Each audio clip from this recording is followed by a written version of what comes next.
Hola, bienvenue dans ce troisième épisode de Et si je vous parlais de...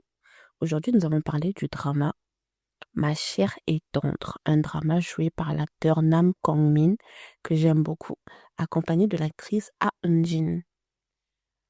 L'histoire se situe dans un contexte politique avec des guerres et des invasions et l'invasion de Chine. Faut dire que à l'époque, la Corée, elle était en mode, je crois, hein, si je dis pas de conneries, soumis à Ming, soumis à Qin, enfin bref, ils avaient des ennemis un peu partout. Et on retrouve un homme, Lee Jang-yeon, joué par Nam Koo-min, qui a d'énormes capacités, d'énormes compétences, mais il préfère rester du côté illégal de la société. Et il n'est pas très apprécié dans la société normale. Et en plus de ça, il n'a pas du tout envie de se marier. C'est un mec vraiment en mode, on va dire, entre guillemets, un mec moderne. Je rencontre une fille, je sors avec, etc. Mais on n'est pas obligé de se marier pour que, voilà, quoi que ce soit, quoi. Et entre-temps, il y a une autre jeune fille, une donzelle, qui, elle, elle cherche à tout prix à épouser le jeune de leur quartier, qui est, on va dire, le plus beau et le plus, comment dire, potable pour elle dans la catégorie. Donc, elle va faire tout, stratégie, tout ce que vous voulez mettre en place pour essayer de faire en sorte que ce jeune homme-là tombe amoureux d'elle. Le problème, c'est que ce jeune homme-là, il est déjà, euh, en- il est fiancé à sa meilleure amie.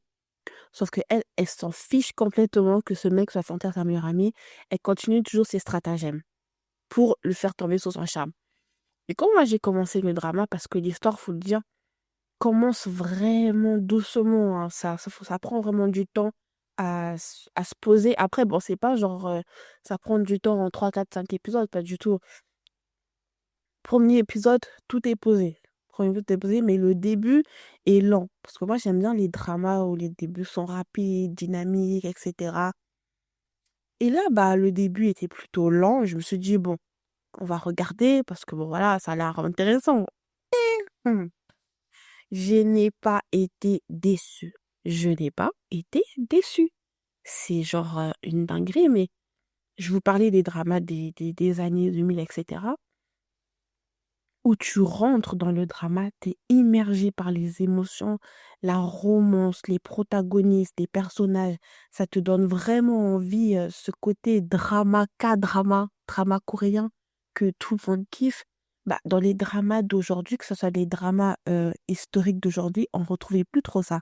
Les romances étaient superficielles, un peu comme dans le drama Bosan, Destin volé. Si vous le regardez, il est intéressant, mais je trouve qu'il est vraiment superficiel et on plonge vraiment en surface.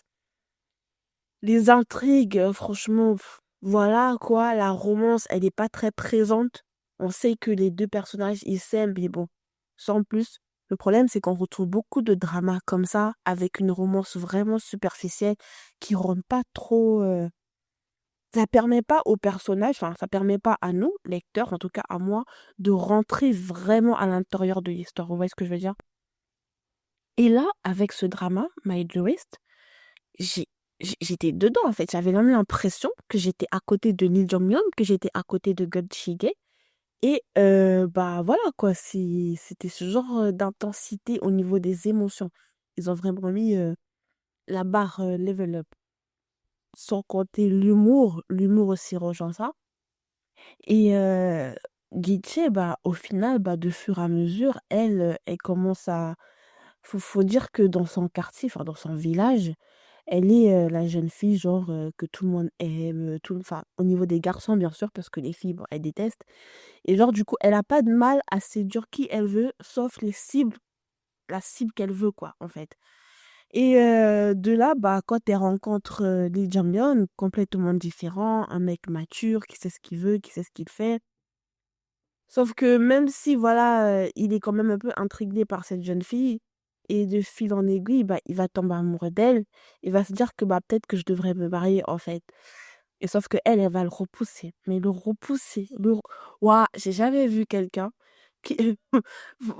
En fait, enfin, si, dans les dramas, on voit ça, mais la plupart, dans les dramas, on voit que le couple ne veut pas être ensemble, surtout dans les dramas historiques, c'est à cause de quelqu'un, la plupart du temps. C'est parce il y a un qui fait des plans pour contrecarrer le fait que les deux personnes s'aiment. Parce que c'est genre en mode, au bout de 3 4 5 épisodes, ils sont déjà archi amoureux, mais il y a genre Madame X ou Monsieur B qui font des plans de ouf pour faire en sorte que ces deux-là ne soient pas. Mais là, il y avait personne, à part elle-même, qui faisait tout.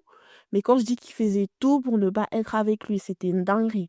Et toi, t'es là en mode, mais qu'est-ce que tu fais, ma belle? Qu'est-ce que tu fais? Je veux dire, après, de son point de vue à elle, je peux comprendre parce que c'était un peu compliqué de faire confiance à une personne déjà qui veut pas se marier. On est à l'époque Jocelyne, je vous rappelle, vraiment en mode à l'ancienne. Toi, tu veux pas te marier, c'est incompréhensible. Et enfin, je comprends, tu vois, dans le sens là. Mais quelque part, je me dis, mais quand même, madame, quand même. Parce que monsieur, il en a fait hein, des trucs dans cette série juste pour la conquérir, etc. Et j'avais de la peine pour lui parce que euh, elle agit. En fait, on va dire les mots, hein, je l'aimais pas du tout, hein, moi, le début. C'est pas non plus comme si j'aimais le personnage masculin non plus au début, mais elle, je l'aimais pas du tout parce que je trouvais que son personnage était superficiel, il était caractériel, il aimait beaucoup trop se servir des autres. Et plus important encore, tu séduis bah, le fiancé de ta meilleure amie. C'est voilà quoi, c'est haut quand même. Sachant que c'est ta meilleure amie, sachant que derrière, dans la cave, je sais pas quoi, tu vas faire des dingueries avec son fiancé et tout faire pour qu'il quitte ta meilleure amie. Et devant ta meilleure amie, t'es en mode tu rigoles, machin, nanana, et tout ça, etc., etc. Bah non, en fait. Donc, sa personnalité, elle était, voilà. Et il y a une partie dans l'histoire, j'aime bien, où il lui dit, toi, tu cherches à être avec le pote de ta meilleure amie, alors que tu n'es pas quelqu'un de bien. Alors, autant venir à moi, qui moi aussi, de base, je ne suis pas quelqu'un de bien. Ensemble, on fait la paire, en fait. Et je trouve qu'il avait complètement raison, en fait. Parce que, bon, tous les deux, vous n'êtes pas... Parce qu'en fait, d'une en plus, c'est on va dire, un bandit quelque part, complètement. Donc, c'est un peu plus logique d'être avec une personne qui se ressemble qu'avec une personne avec qui, bah, vous voyez ou pas ce que je veux dire. Dans tous les cas, l'histoire, l'intrigue, le dénouement des différentes situations, ça t'emmène, ça te coupe le souffle. À chaque épisode, j'étais là en mode, oh, waouh, ok, ok, il va se passer quoi? Il va se passer quoi? Il va faire quoi? Il va faire quoi? Elle va faire quoi? Et puis, tac, l'invasion est arrivée. Les barbares sont arrivés. Genre vraiment, tout change au tout. Tu as un personnage masculin qui était renfermé sur le fait de... Parce que, on va dire, tout le monde était au courant que l'invasion allait arriver. Et donc, vous savez, à l'époque, bah, les hommes, etc., doivent aller se battre. Donc, ils demandent à tout le monde de se battre, etc. Et t'as Lin Jae-won qui est complètement opposé à eux, qui leur dit, moi, j'en ai rien à foutre de votre roi, j'en ai rien à foutre de votre pays. Moi, tout ce que je veux, c'est me barrer et aller dans un endroit où je serai tranquille, en fait. Et donc, du coup, bah, complètement à côté de tout ce qui reflète au final bah, le patriotisme, en fait. Et donc, du coup, il est archi rejeté par les autres. Et du coup, cet homme-là, qui agit comme ça, il se rend compte que en connaissant, même si Gutchi, la jeune fille, là, comment son nom, c'est déjà Yu Gilche, en la connaissant un peu mieux, il se rend compte que bah, il peut pas juste partir comme ça inconsciemment, il est inquiet pour elle. C'est-à-dire qu'il se demande, bon, si je m'enfuis, ça va, elle va partir dans un endroit qui est correct, ça va aller pour elle, etc. Et donc, du coup, inconsciemment, il rentre dans une sorte de loyauté où il doit protéger le pays pour elle.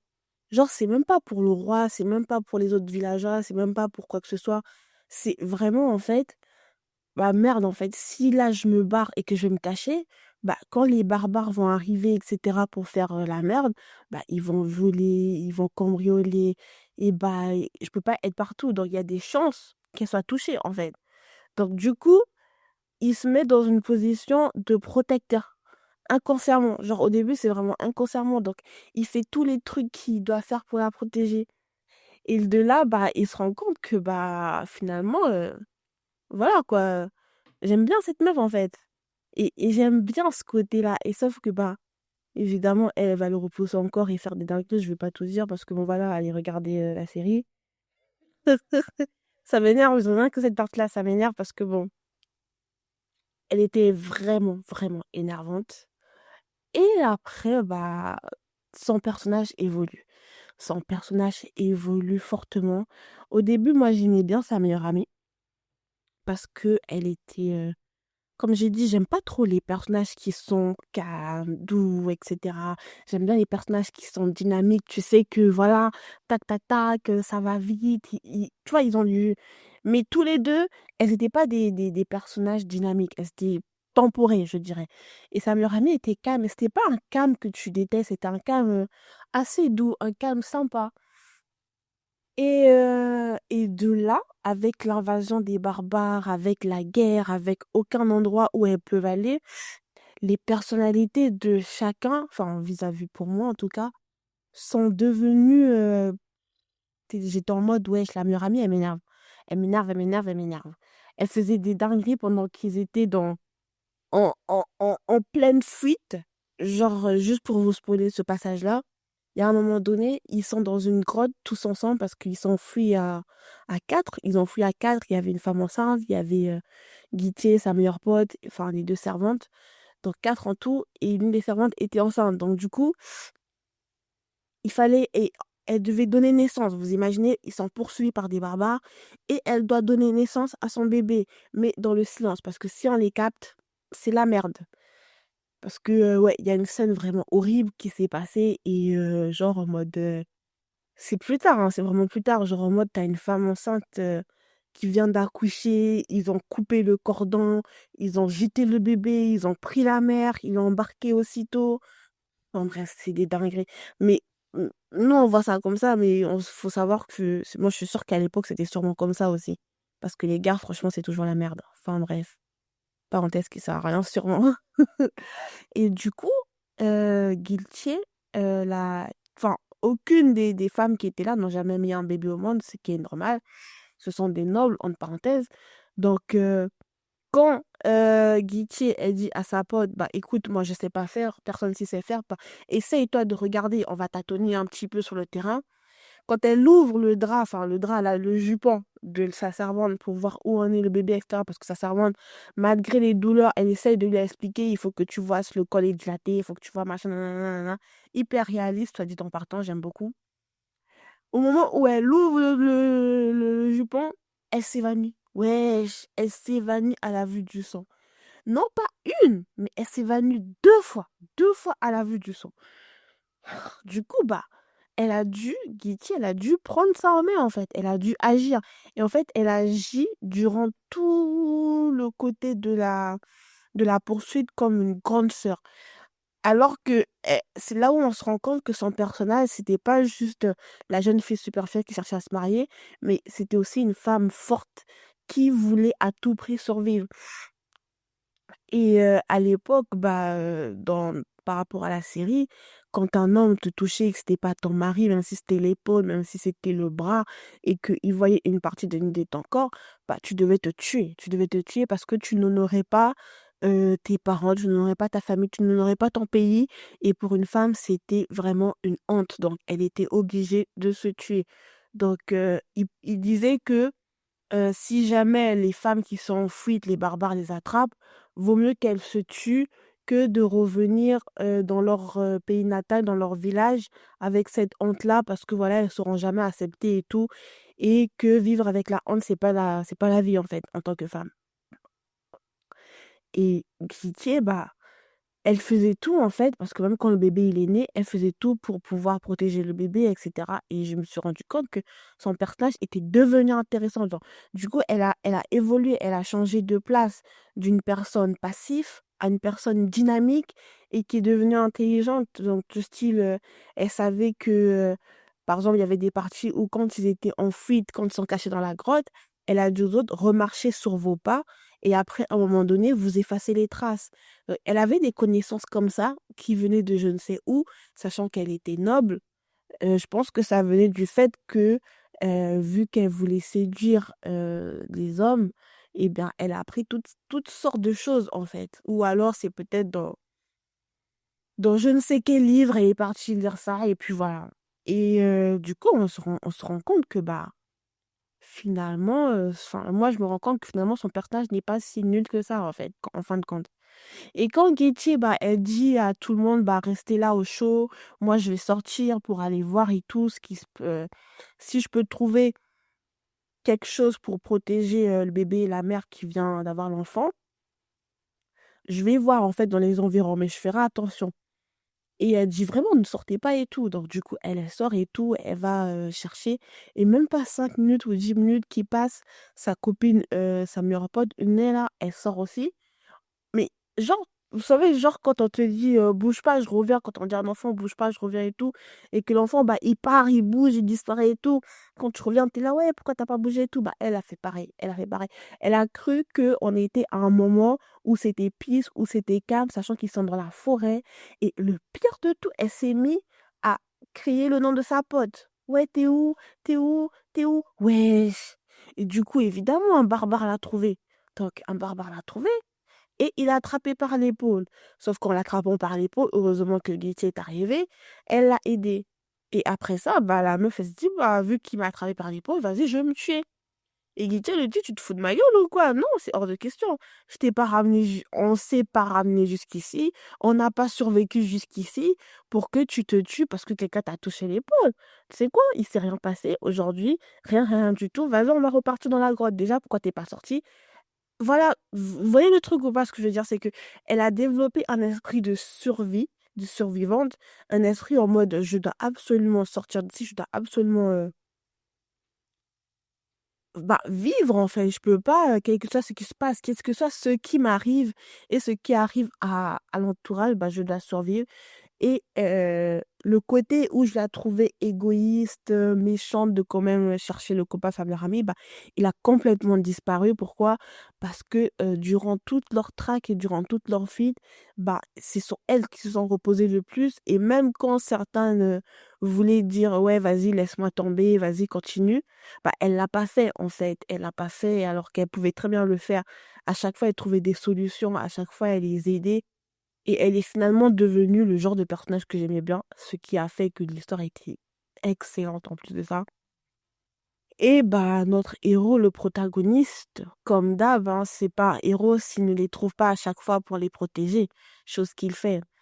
Il trouve la jeune fille à chaque fois, il la protège, il est rassurant, etc. Et punaise, qu'est-ce qu'il a un sourire. Il a un sourire, c'est une dinguerie. Ça t'attrape, ça t'agrippe et tu regardes que ça. Après, bon, tu regardes un peu les chocolats, t'as vu? En particulier l'épisode 16 à la 16e minute. Allez regarder, vous me direz des nouvelles. C'est un très bon épisode. Au moins, je pense que rien que cette partie devrait être nommée Tentation, ok? Et j'aime aussi le fait que il n'abandonne pas, genre en mode, quel que soit ce qui va se passer, quel que soit, genre je vais pas t'abandonner en fait. Genre si genre aujourd'hui t'es marié, t'as 10 enfants, que tu me dis: «Vas-y viens», en fait sa mentalité c'est ça, regarde, sa mentalité c'est ça. Et son comportement, son caractère, franchement c'est juste une pépite. Et ce que j'ai aimé aussi, c'est la manière dont ils ont introduit, l'homosexualité dans l'histoire. C'est-à-dire que c'est pas flagrant, genre en mode, «Toi, t'es gay» et cetera, non. C'est c'est subtil vis-à-vis de son ami, parce qu'il a un ami, très proche et cetera, et c'est hyper subtil et bien fait parce que ça concorde complètement aux mœurs de l'époque. Parce que tu pouvais pas le montrer, tu pouvais pas du tout, le dire en plus de ça. Mais vers la fin, il y a une partie où ils en parlent, que voilà, le pays il est tombé, il y a des homos, il y a ceci, il y a cela, il y a les jeunes femmes au lieu de mourir préfèrent revenir dans leur pays alors qu'elles ont été abusées par des barbares. Et tu te rends compte que ça parle aussi de sujets très importants, ça met aussi beaucoup les femmes en avant. Et je trouve que dans tout ce drama, en fait, il a remonté le niveau des dramas coréens historiques, en fait. Il a juste fait level up, en fait. Quand tu regardes tous les dramas historiques qui sont sortis récemment, surtout en 2024, on n'a pas des excellents, excellents, excellents, excellents, hein. Tu fais vite le tour, en fait, tu fais vite le tour et ça t'emporte pas. Et celui-là, bah, tu m'étonnes, en plus, j'ai regardé, ils ont eu beaucoup de primes, ils ont eu beaucoup de choses qu'on leur a données, de récompenses, etc. Parce que le drama, bah, il était génial, en fait, dans l'ensemble, il était génial. Et en plus de ça, c'est le genre de drama où quand tu vas dormir, tu te dis, mais il se passe quoi à l'épisode suivant? Donc, c'est dans ta tête, en fait. Et donc, tu es obligé de tout le temps repenser à ça. Quand tu te réveilles, bah, tu vas peut-être pas la première chose que tu vas regarder, mais tu sais, en plus, sachant que moi, j'ai terminé le drama genre en 2 jours, vas-y, en 2 jours, facile, je l'ai fini en 2 jours. Si tu restes dessus, bah, il est assez rapide à regarder parce qu'il t'emporte en fait. Tu ne peux que être emporté par l'histoire, par la romance, par la dépression, par le cœur de ce couple-là. C'est comme un ouragan, je vais dire, mais c'est un peu abusé, mais c'est vrai. Par contre, les côtés que j'ai pas aimés, et que j'ai trouvé que ça a été fait beaucoup trop facilement et que je pense que je reproche toujours au drama coréen historique, c'est la punition des méchants. C'est-à-dire que dans les dramas historiques, en admettant que le roi, la reine ou la grand-mère, matriarche, je ne sais qui, est au pouvoir depuis des centaines d'années ou machin, ce que vous voulez, et que ces personnes-là ont fait du mal à XXX, bah à la fin de l'histoire, ils ne meurent pas. Ils ne meurent jamais. C'est genre en mode on va les exiler à je ne sais où, on va les machin, alors que t'as plein de personnages qui sont morts dans la foulée et la vengeance même, elle est voilà quoi, franchement, elle est wow quoi. C'est pas vraiment une vraie vengeance, moi je trouve des fois. Et dans ce drama-là, c'est ce que j'ai reproché à la fin, c'est que avant même que l'histoire elle termine, le protagoniste, Lee Jong-un, il avait même plus la force de continuer à se battre en fait. C'était genre en mode, il était en mode, ouais, vas-y, j'en ai marre, je vais me poser dans un coin tranquille, vivre ma vie, etc., machin et tout, sachant que bah on lui a fait beaucoup de tort dans cette histoire et que malgré tout ça, il s'est juste dit, en fait, il s'est juste dit qu'il cherchait un moment de paix et tout, et au final, bah les méchants, ils n'ont pas vraiment eu la récompense de méchants qu'ils auraient dû avoir. Il y avait des dramas historiques à l'époque, je me rappelle plus lesquels, où tu avais des personnages qui contrecarraient les plans des méchants jusqu'à la fin. Ils faisaient tout, soit pour abolir la personne, faire en sorte qu'elle meure, etc.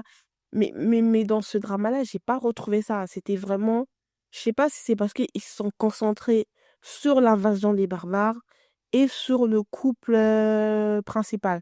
Donc, ils se sont concentrés sur ces deux trucs-là, je pense. Et vers la fin, bah, ils avaient plus assez de jus, ou j'en sais rien, ou je sais pas du tout, pour terminer l'histoire. Mais dans tous les cas, ça reste quand même un drama vraiment intéressant à regarder. Tellement que je suis allée voir qui était la scénariste ou les scénaristes de ce drama. Chose que je fais rarement. Je me suis dit, wow, c'est qui a fait ces histoires? Franchement, je veux savoir. Et quand j'ai regardé le nom de la scénariste, je me suis rendu compte que c'était la même qui avait collaboré pour faire le drama By Country. Et là, j'ai compris. Wang Jinyon, elle s'appelle.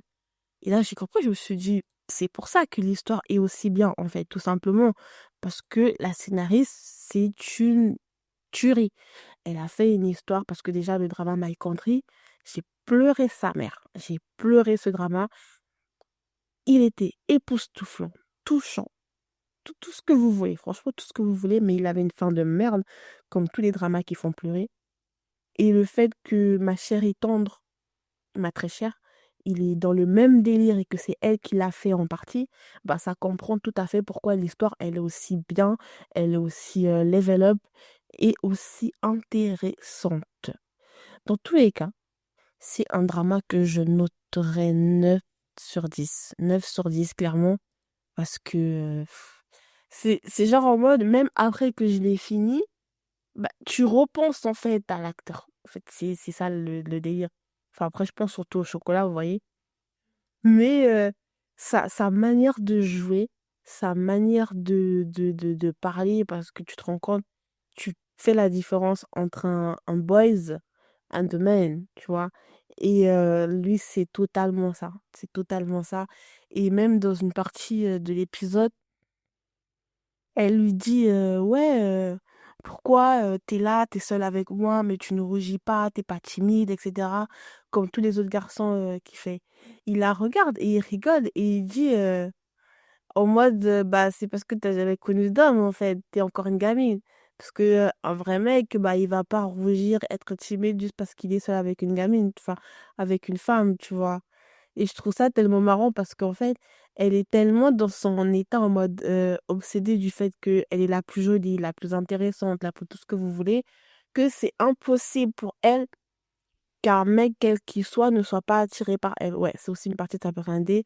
Je trouve très marrant d'ailleurs, mais bon, voilà, passons. En tout cas, je vous conseille ce drama. Une vraie pépite.